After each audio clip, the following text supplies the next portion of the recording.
नमस्कार, खबरां दे इस बुलेटिन च तुहाडा स्वागत है। मैं हां गीता सक्सेना। पहला पेश ने चोणवीं खबरां।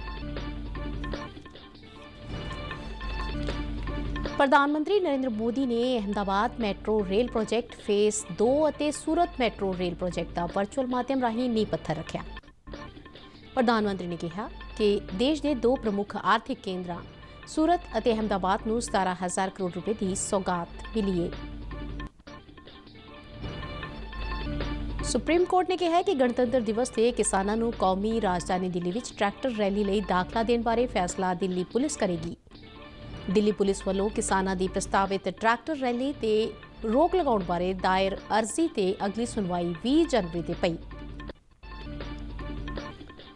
3 खेती कानूनों ਨੂੰ ਲੈ ਕੇ ਪਏ ਰੇੜਕੇ ਦੇ ਹੱਲ ਲਈ ਪ੍ਰਦਰਸ਼ਨਕਾਰੀ ਕਿਸਾਨ ਜਥੇਬੰਦੀਆਂ ਅਤੇ ਸਰਕਾਰ ਵਿਚਾਲੇ 10ਵੇਂ ਗੇੜ ਦੀ ਗੱਲਬਾਤ ਭਲਕੇ ਹੋਵੇਗੀ।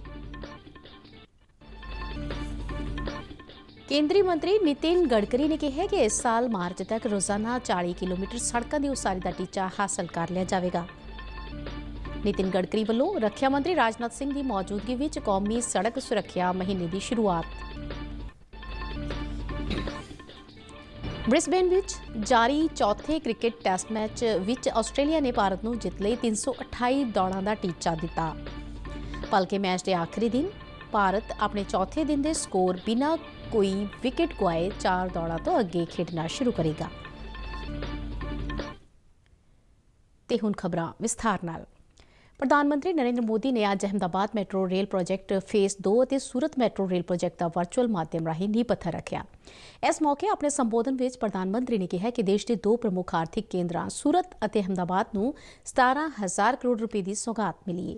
उन्होंने कहा कि केवड़िया रेल संपर्क नाल जोड़न और सूरत और अहमदाबाद विच मैट्रो प्रोजेक्टां नाल इन्हां खेतरां दा विकास होवेगा।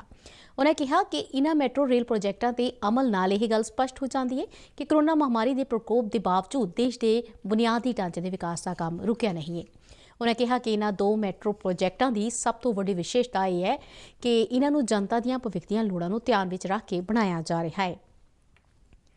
प्रधानमंत्री ने कहा कि उन्होंने सरकार मैट्रो प्रोजेक्टों के संबंध में एकीकृत आवाजाई प्रणाली दृष्टिकोण अमल में लिया रही है और इन्हों के विकास में आवाजाई के होर साधनों नाल तालमेल कायम करने का भी ध्यान रखा जा रहा है। नरेंद्र मोदी ने कहा कि 2014 तो पहला देश के 10-12 सालों तो सिर्फ 225 किलोमीटर लंबिया मैट्रो लाइनां ही चालू सन, पर पिछले 6 सालों में 450 किलोमीटर तो वध लंबे मैट्रो नैटवर्क के रेल गड्डियां का संचालन हो रहा है। इस तो इलावा देश भर में 1000 किलोमीटर लंबे मैट्रो नैटवर्क का निर्माण कार्य जारी है। सूरत और अहमदाबाद में हो रहे तेज़ आर्थिक विकास का जिक्र करदਿਆਂ प्रधानमंत्री ने इन्हां दो शहरों को आत्मनिर्भर भारत का शक्ति केंद्र दस्या। उत्तरायण की शुरुआत में आज अहमदाबाद और सूरत को बहुत ही अहम उपहार मिल रहा है। देश के दो बड़े व्यापारिक केंद्रों अहमदाबाद और सूरत में मेट्रो इन शहरों में कनेक्टिविटी को और मजबूत करने का काम करेगी। आज हम शहरों के ट्रांसपोर्टेशन को एक इंटीग्रेटेड सिस्टम के तौर पर विकसित कर रहे हैं, यानी बस, मेट्रो, रेल सब अपने अपने हिसाब से नहीं दौड़े, बल्कि एक सामूहिक व्यवस्था के तौर पर काम करें, एक दूसरे को पूरक बने। यहां अहमदाबाद मेट्रो में ही जो नेशनल कॉमन मोबिलिटी कार्ड जब मैं वहां आया था, लॉन्च हुआ था, वो भविष्य में इस इंटीग्रेशन में और मदद करने जा रहा है। साथियों, हमारे शहरों की आज की क्या जरूरत है और आने वाले 10-12 सालों में क्या जरूरत होगी, इस विजन को लेकर हमने काम शुरू किया। कोर्ट ने कहा है कि 26 जनवरी वाले दिन किसानों को कौमी राजधानी दिल्ली में ट्रैक्टर रैली करने लिए दाखला देना है या नहीं, इस बारे फैसला दिल्ली पुलिस करेगी। सर्वोच्च अदालत ने यह गल दिल्ली पुलिस वालों दायर की गई उस दरखास्त की सुनवाई करदਿਆਂ आखी। ਜਿਸ ਵਿੱਚ ਦਿੱਲੀ ਪੁਲਿਸ ਨੇ ਗਣਤੰਤਰ ਦਿਵਸ ਸਮਾਗਮਾਂ ਵਿੱਚ ਕਿਸੇ ਤਰ੍ਹਾਂ ਦੇ ਵਿਘਨ ਦੇ ਅੰਦੇਸ਼ੇ ਦੇ ਮੱਦੇਨਜ਼ਰ ਅਦਾਲਤ ਨੂੰ ਕਿਸਾਨਾਂ ਦੀ ਇਸ ਟਰੈਕਟਰ ਰੈਲੀ ਤੇ ਰੋਕ ਲਗਾਉਣ ਲਈ ਨਿਰਦੇਸ਼ ਜਾਰੀ ਕਰਨ ਦੀ ਅਪੀਲ ਕੀਤੀ ਸੀ। Chief justice S A. ਬੋਬੜੇ ਤੇ ਆਧਾਰਿਤ 3 ਮੈਂਬਰੀ ਬੈਂਚ ਨੇ ਅੰਦੋਲਨਕਾਰੀ ਕਿਸਾਨਾਂ ਵੱਲੋਂ ਪ੍ਰਸਤਾਵਿਤ ਟਰੈਕਟਰ ਰੈਲੀ ਤੇ ਕਿਸੇ ਤਰ੍ਹਾਂ ਦੀ ਰੋਕ ਸੰਬੰਧੀ ਹੁਕਮ ਜਾਰੀ ਕਰਨ ਤੋਂ ਇਨਕਾਰ ਕਰ ਦਿੱਤਾ। ਚੀਫ ਜਸਟਿਸ ਦਾ ਕਹਿਣਾ ਸੀ ਕਿ ਦਿੱਲੀ ਵਿੱਚ ਦਾਖਲਾ ਕਾਨੂੰਨ ਤੇ ਪ੍ਰਬੰਧ ਦੀ ਸਥਿਤੀ ਨਾਲ ਜੁੜਿਆ ਹੋਇਆ ਹੈ, ਜਿਸ ਬਾਰੇ ਫੈਸਲਾ ਦਿੱਲੀ ਪੁਲਿਸ ਨੇ ਹੀ ਕਰਨਾ ਹੈ। ਉਨ੍ਹਾਂ ਕਿਹਾ ਕਿ ਅਦਾਲਤ ਵੱਲੋਂ ਅਟਾਰਨੀ ਜਨਰਲ ਅਤੇ ਸੋਲੀਸਿਟਰ ਜਨਰਲ ਨੂੰ ਪਹਿਲਾਂ ਹੀ ਇਹ ਦੱਸ ਦਿੱਤਾ ਗਿਆ ਹੈ ਕਿ ਕਿਸ ਨੂੰ ਇਜਾਜ਼ਤ ਦੇਣੀ ਹੈ ਤੇ ਕਿਸ ਨੂੰ ਨਹੀਂ ਦੇਣੀ, ਜਾਂ ਫਿਰ ਕਿੰਨੇ ਲੋਕਾਂ ਨੂੰ ਦਾਖਲ ਹੋਣ ਦੀ ਇਜਾਜ਼ਤ ਦੇਣੀ ਹੈ। ਇਹ ਸਭ ਕਾਨੂੰਨ ਤੇ ਪ੍ਰਬੰਧ ਦਾ ਮਾਮਲਾ ਹੈ, ਜਿਸ ਨਾਲ ਪੁਲਿਸ ਨੇ ਨਜਿੱਠਣਾ ਹੈ। ਇਸ ਕੰਮ ਵਾਸਤੇ ਪੁਲਿਸ ਕਾਨੂੰਨ ਤਹਿਤ ਆਪਣੀਆਂ ਤਾਕਤਾਂ ਇਸਤੇਮਾਲ ਕਰ ਸਕਦੀ ਹੈ। ਦਿੱਲੀ ਪੁਲਿਸ ਦਾ ਕਹਿਣਾ ਸੀ ਕਿ ਕਿਸਾਨਾਂ ਦੀ ਟਰੈਕਟਰ ਰੈਲੀ ਨਾਲ ਜਿੱਥੇ ਕਾਨੂੰਨ ਤੇ ਪ੍ਰਬੰਧ ਦੀ ਸਮੱਸਿਆ ਪੈਦਾ ਹੋਵੇਗੀ, ਉੱਥੇ ਸਮੁੱਚੇ ਵਿਸ਼ਵ ਦੀਆਂ ਨਜ਼ਰਾਂ ਵਿੱਚ ਭਾਰਤ ਵਾਸਤੇ ਸ਼ਰਮਨਾਕ ਸਥਿਤੀ ਉਤਪੰਨ ਹੋ ਸਕਦੀ ਹੈ। ਸੁਣਵਾਈ ਦੌਰਾਨ ਅਟਾਰਨੀ ਜਨਰਲ ਕੇ ਵੇਣੂਗੋਪਾਲ ਨੇ ਦਿੱਲੀ ਪੁਲਿਸ ਦੇ ਤਰਫੋਂ ਕਿਹਾ ਕਿ ਦਿੱਲੀ ਵਿੱਚ 5000 ਲੋਕਾਂ ਦਾ ਦਾਖਲਾ ਗੈਰ ਕਾਨੂੰਨੀ ਹੋਵੇਗਾ। ਅਦਾਲਤ ਨੇ ਇਸ ਮਾਮਲੇ ਤੇ ਅਗਲੀ ਸੁਣਵਾਈ 20 ਜਨਵਰੀ ਤੇ ਪਾ ਦਿੱਤੀ। ਇਸੇ ਦੌਰਾਨ ਵੱਖ-ਵੱਖ ਕਿਸਾਨ ਜਥੇਬੰਦੀਆਂ 26 ਜਨਵਰੀ ਨੂੰ ਗਣਤੰਤਰ ਦਿਵਸ ਮੌਕੇ ਟਰੈਕਟਰ ਰੈਲੀ ਕਰਨ ਤੇ ਵਜਿਦ ਨੇ। ਇਨ੍ਹਾਂ ਜਥੇਬੰਦੀਆਂ ਵੱਲੋਂ ਪੰਜਾਬ ਦੇ ਵੱਖ-ਵੱਖ ਹਿੱਸਿਆਂ ਵਿੱਚ ਜ਼ਿਆਦਾ ਤੋਂ ਜ਼ਿਆਦਾ ਲੋਕਾਂ ਨੂੰ ਦਿੱਲੀ ਵਿੱਚ ਪ੍ਰਸਤਾਵਿਤ ਟਰੈਕਟਰ ਰੈਲੀ ਲਈ ਲਾਮਬੰਦ ਕਰਨ ਦੇ ਲਈ ਮੌਕ ਟਰੈਕਟਰ ਰੈਲੀਆਂ ਦਾ ਸਿਲਸਿਲਾ ਜਾਰੀ ਹੈ, ਜਦਕਿ ਕੁਝ ਕਿਸਾਨ ਨੇਤਾਵਾਂ ਦੇ ਹਵਾਲੇ ਤੋਂ ਇਹ ਰਿਪੋਰਟਾਂ ਮਿਲ ਰਹੀਆਂ ਨੇ ਕਿ ਕਿਸਾਨਾਂ ਦੀ ਟਰੈਕਟਰ ਰੈਲੀ ਹਰਿਆਣਾ ਦਿੱਲੀ ਬਾਰਡਰਾਂ ਤੇ ਹੀ ਹੋਵੇਗੀ ਅਤੇ ਕਿਸਾਨਾਂ ਦਾ ਲਾਲ ਕਿਲੇ ਤੇ ਗਣਤੰਤਰ ਦਿਵਸ ਦੀ ਪਰੇਡ ਦੇ ਵਿੱਚ ਵਿਘਨ ਪਾਉਣ ਦਾ ਕੋਈ ਇਰਾਦਾ ਨਹੀਂ ਹੈ। ਕੇਂਦਰ ਸਰਕਾਰ ਵੱਲੋਂ ਲਿਆਂਦੇ ਗਏ 3 ਖੇਤੀ ਕਾਨੂੰਨਾਂ ਨੂੰ ਲੈ ਕੇ ਪਏ ਰੇੜਕੇ ਦੇ ਹੱਲ ਲਈ ਪ੍ਰਦਰਸ਼ਨਕਾਰੀ ਕਿਸਾਨ ਜਥੇਬੰਦੀਆਂ ਤੇ ਸਰਕਾਰ ਵਿਚਾਲੇ 10ਵੇਂ ਗੇੜ ਦੀ ਗੱਲਬਾਤ ਭਲਕੇ ਹੋਵੇਗੀ। ਕੇਂਦਰੀ ਖੇਤੀ ਮੰਤਰੀ ਨਰਿੰਦਰ ਸਿੰਘ ਤੋਮਰ ਨੇ ਕਿਸਾਨਾਂ ਨੂੰ ਅਪੀਲ ਕੀਤੀ ਹੈ ਕਿ ਉਹ ਇਸ ਮੀਟਿੰਗ ਵਿੱਚ ਕਲਾਸ ਦਰ ਕਲਾਸ ਗੱਲਬਾਤ ਕਰਨ ਲਈ ਆਉਣ, ਜਿਸ ਨਾਲ ਉਨ੍ਹਾਂ ਦੀਆਂ ਚਿੰਤਾਵਾਂ ਦਾ ਹੱਲ ਕੀਤਾ ਜਾ ਸਕੇ। ਤੋਮਰ ਨੇ ਕਿਹਾ ਕਿ ਸਰਕਾਰ ਖੇਤੀ ਕਾਨੂੰਨਾਂ ਨੂੰ ਰੱਦ ਕਰਨ ਨੂੰ ਛੱਡ ਕੇ ਹੋਰ ਚਿੰਤਾਵਾਂ ਤੇ ਖੁੱਲੇ ਮਨ ਤੇ ਕਲਾਸ ਦਰ ਕਲਾਸ ਚਰਚਾ ਕਰਨ ਲਈ ਤਿਆਰ ਹੈ ਅਤੇ ਜੇ ਲੋੜ ਹੋਵੇ ਤਾਂ ਕਾਨੂੰਨਾਂ ਵਿੱਚ ਸੋਧ ਵੀ ਕੀਤੀ ਜਾ ਸਕਦੀ ਹੈ। ਖੇਤੀ ਮੰਤਰੀ ਨੇ ਕਿਹਾ ਕਿ ਪਹਿਲੋਂ ਕਿਸਾਨ ਕਾਨੂੰਨਾਂ ਦੇ ਕਲਾਸ ਤੇ ਗੱਲ ਨਹੀਂ ਕਰ ਰਹੇ ਸਨ, ਜਿਸ ਮਗਰੋਂ ਸਰਕਾਰ ਵੱਲੋਂ ਕਿਸਾਨਾਂ ਨਾਲ ਗੱਲਬਾਤ ਦੇ ਆਧਾਰ ਤੇ ਕਲਾਸ ਦੀ ਪਛਾਣ ਕੀਤੀ ਗਈ ਅਤੇ ਉਹਨਾਂ ਦੀਆਂ ਚਿੰਤਾਵਾਂ ਬਾਰੇ ਵੱਖ-ਵੱਖ ਬਿੰਦੂਆਂ ਤੇ ਪ੍ਰਸਤਾਵ ਭੇਜਿਆ ਗਿਆ। ਖੇਤੀ ਮੰਤਰੀ ਨੇ ਫਿਰ ਦੁਹਰਾਇਆ ਕਿ ਕਈ ਕਿਸਾਨ, ਵਿਦਵਾਨ, ਬੁੱਧੀਜੀਵੀ ਅਤੇ ਆਮ ਲੋਕ ਸਰਕਾਰ ਵੱਲੋਂ ਲਿਆਂਦੇ ਗਏ ਖੇਤੀ ਕਾਨੂੰਨਾਂ ਦੇ ਹੱਕ ਵਿੱਚ ਨੇ।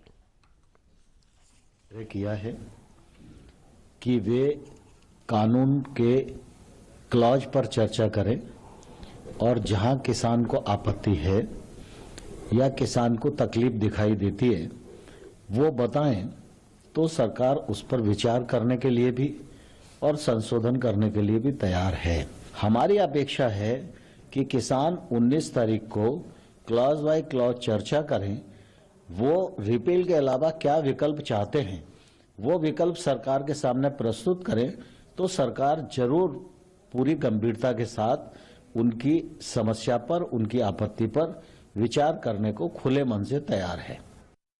ਸੜਕੀ ਆਵਾਜਾਈ ਅਤੇ ਰਾਜਮਾਰਗਾਂ ਬਾਰੇ ਕੇਂਦਰੀ ਮੰਤਰੀ ਨਿਤਿਨ ਗਡਕਰੀ ਨੇ ਕਿਹਾ ਕਿ ਇਸ ਸਾਲ ਮਾਰਚ ਤੱਕ ਰੋਜ਼ਾਨਾ 40 ਕਿਲੋਮੀਟਰ ਸੜਕਾਂ ਦੀ ਉਸਾਰੀ ਦਾ ਟੀਚਾ ਹਾਸਲ ਕਰ ਲਿਆ ਜਾਵੇਗਾ।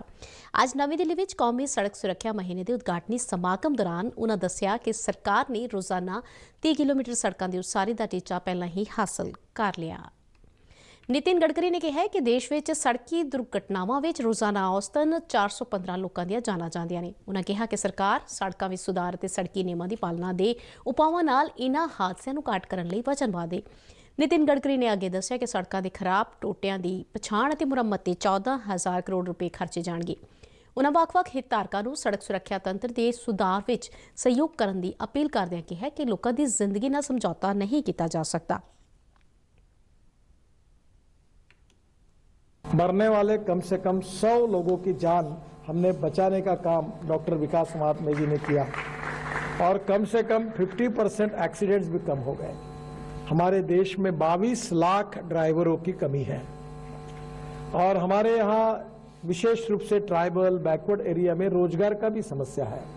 ये ड्राइविंग स्कूल खोलने की हमारी इच्छा है और इससे कम से कम 22 लाख लोगों को तो रोजगार भी मिलेगा और अगर इनको अच्छा ट्रेन करेंगे तो निश्चित रूप से लोगों की जान भी बचेगी। ਸੜਕ ਸੁਰੱਖਿਆ ਮਹੀਨੇ ਦੇ ਉਦਘਾਟਨੀ ਸਮਾਗਮ ਵਿੱਚ ਬੋਲਦਿਆਂ ਰੱਖਿਆ ਮੰਤਰੀ ਰਾਜਨਾਥ ਸਿੰਘ ਨੇ ਕਿਹਾ ਕਿ ਸੜਕ ਨਿਯਮਾਂ ਬਾਰੇ ਜਾਗਰੂਕਤਾ ਸਿਰਫ ਇੱਕ ਮਹੀਨੇ ਲਈ ਸੀਮਿਤ ਨਹੀਂ ਹੋਣੀ ਚਾਹੀਦੀ, ਸਗੋਂ ਇਸ ਨੂੰ ਨਿਰੰਤਰ ਚੱਲਣ ਵਾਲਾ ਅਮਲ ਬਣਾਉਣਾ ਚਾਹੀਦਾ ਹੈ। ਉਨ੍ਹਾਂ ਕਿਹਾ ਕਿ ਸੜਕਾਂ ਰਾਸ਼ਟਰ ਦੇ ਅਰਥਚਾਰੇ ਦੇ ਵਿਕਾਸ ਲਈ ਜੀਵਨ ਰੇਖਾ ਹੁੰਦੀਆਂ ਨੇ ਅਤੇ ਸੜਕਾਂ ਦੇਸ਼ ਦੇ ਵਿਕਾਸ ਵਿੱਚ ਮਹੱਤਵਪੂਰਨ ਰੋਲ ਅਦਾ ਕਰਦੀਆਂ ਨੇ।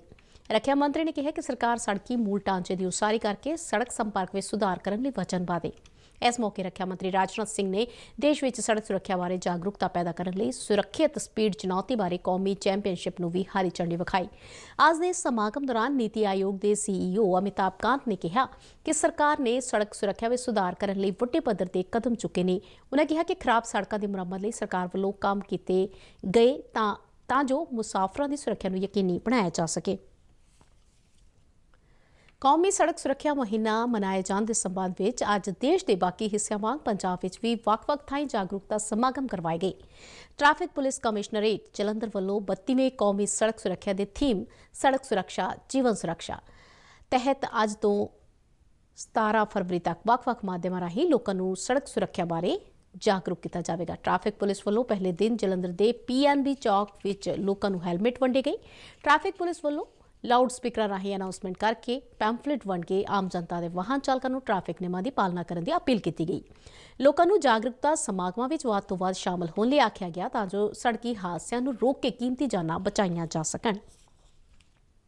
ਨਾਮਧਾਰੀ ਸ਼ਹੀਦੀ ਸਮਾਰਕ ਮਲੇਰਕੋਟਲਾ ਵਿਖੇ 80 ਨਾਮਧਾਰੀ ਸ਼ਹੀਦਾਂ ਦੀ ਯਾਦ ਵਿੱਚ ਬੀਤੇ ਦਿਨ ਸੂਬਾ ਪੱਧਰੀ ਸ਼ਰਧਾਂਜਲੀ ਸਮਾਗਮ ਕਰਵਾਇਆ ਗਿਆ। ਪੰਜਾਬ ਦੇ ਸਕੂਲ ਸਿੱਖਿਆ ਤੇ ਲੋਕ ਨਿਰਮਾਣ ਮੰਤਰੀ ਵਿਜੇ ਇੰਦਰ ਸਿੰਗਲਾ ਇਸ ਸਮਾਗਮ ਵਿੱਚ ਉਚੇਚੇ ਤੌਰ ਤੇ ਸ਼ਾਮਲ ਹੋਏ। ਉਨ੍ਹਾਂ ਸ਼ਹੀਦਾਂ ਦੀ ਯਾਦਗਾਰ ਤੇ ਫੁੱਲ ਮਾਲਾਵਾਂ ਭੇਟ ਕਰਕੇ ਸ਼ਰਧਾਂਜਲੀਆਂ ਦਿੱਤੀਆਂ। ਇਸ ਮੌਕੇ ਵਿਜੇ ਇੰਦਰ ਸਿੰਗਲਾ ਨੇ ਕਿਹਾ ਕਿ ਦੇਸ਼ ਦੀ ਆਜ਼ਾਦੀ ਦੀ ਲੜਾਈ ਵਿੱਚ ਨਾਮਧਾਰੀ ਸ਼ਹੀਦਾਂ ਦੇ ਯੋਗਦਾਨ ਨੂੰ ਕਦੇ ਨਹੀਂ ਭੁਲਾਇਆ ਜਾ ਸਕਦਾ। ਨਾਮਧਾਰੀ ਸਤਿਗੁਰੂ ਉਦੇ ਸਿੰਘ ਦੀ ਹਾਜ਼ਰੀ ਵਿੱਚ ਇੱਕ ਇਕੱਠ ਨੂੰ ਸੰਬੋਧਨ ਕਰਦਿਆਂ ਉਨ੍ਹਾਂ ਕਿਹਾ ਕਿ ਸਤਿਗੁਰੂ ਰਾਮ ਸਿੰਘ ਜੀ ਦੀ ਪ੍ਰੇਰਣਾ ਸਦਕਾ 1872 ਈਸਵੀ ਵਿੱਚ 17 ਜਨਵਰੀ ਨੂੰ ਮਲੇਰਕੋਟਲਾ ਦੀ ਧਰਤੀ ਤੇ 66 ਕੁੱਕਾ ਸਿੱਖ ਸ਼ਹੀਦਾਂ ਨੇ ਤੋਪਾਂ ਦੇ ਅੱਗੇ ਸਿਰ ਢਾ ਕੇ ਸ਼ਹਾਦਤ ਦਾ ਜਾਮ ਪੀਤਾ।